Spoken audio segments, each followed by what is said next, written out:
In today's video, I'm going to show you a complete beginner tutorial for Perplexity AI in 2026. Perplexity AI is an AI-powered search tool that gives you direct answers with real sources instead of just showing links like Google. First, open the Perplexity website or app and sign in with your email or Google account. You don't even need an account to start basic searches, but signing in lets you save history and use advanced features. After that, you'll see a simple search bar. Just type your question in normal language, like best laptops for students 2026 or how does crypto work? Perplexity will instantly search the web and give you a clear answer with citations so you can verify the information. Now, below each answer, you will see sources. You can click them to check where the information came from.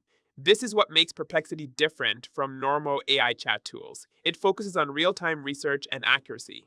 You can also ask follow-up questions in the same thread. For example, after getting an answer, you can ask compare them or explain in simple words, and it will continue the conversation without starting over. If you want better results, you can switch modes like focus or research, depending on whether you want quick answers or deeper analysis. Finally, you can save or share your answers for later use, making it useful for study, work, or content creation. So that's how you use Perplexity AI as a beginner in 2026. Simple, fast, and powerful for research with real sources.